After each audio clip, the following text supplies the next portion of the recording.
எனக்கு குறித்ததை கர்த்தர் நிறைவேற்றுவார். யோபு 23ஆம் அதிகாரம் 14ஆம் வசனம்.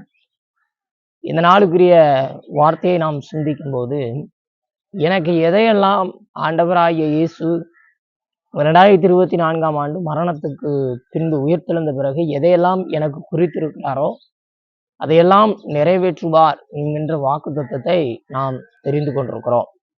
அநேகருடைய வாழ்க்கையில ஆண்டவர் எதையெல்லாம் எனக்கு குறித்திருக்கிறார் என்பதை நாம் மறந்து போகிறோம், அல்லது அதை மறுதலித்து போகிறோம். அவர் எனக்கு குறித்திருக்கிறார் என்பதை நாம் மறந்து போவது மட்டுமல்ல, அது நிர்விசாரமான வாழ்க்கையாக அது நடந்தா நடக்கட்டும் அப்படின்னு விட்டு போகிறோம். அப்படி அல்ல. ஆண்டவராகிய இயேசு கிறிஸ்து நம்முடைய தகுதியின்மை என்று நினைக்கவில்லை. நாம் அவருடைய பிள்ளைகள் என்பதனால் நமக்கு குறித்திருக்கிற எல்லாவற்றையும் நிறைவேற்றுவேன் என்று சொல்லுகிறார். அதை ஒரு படி அதிகமாக ஒரு மனிதன் சொல்ல முடியுமா என்று கேட்டால் ஆமாம். யோபு சொல்லியிருக்கிறார், எனக்கு குறித்ததை கர்த்தர் நிறைவேற்றுவார். யோபுனுடைய வாழ்க்கை நமக்கு நன்றாய் தெரியும். யோபு என்று சொன்னவுடன் ஒரு பிரசங்கியார் சொல்ல வருகிறது எதுவுமே நமக்கு ஞாபகத்துக்கு இருக்காது.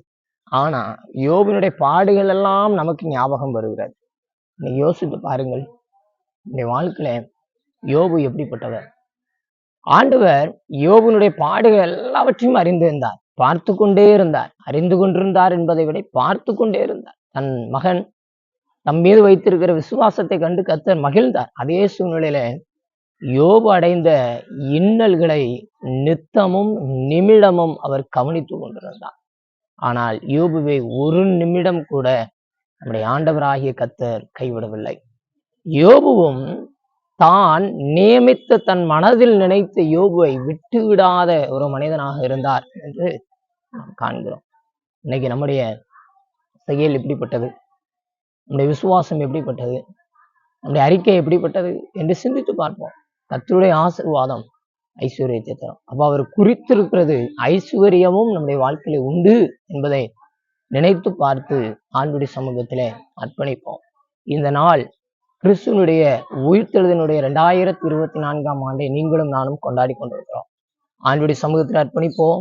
கர்த்தர் நித்திய காலமும் நமக்கு எல்லாவற்றையும் நிறைவாய் ஆசீர்வதித்து வழி நடத்துவாராக. ஆமென்.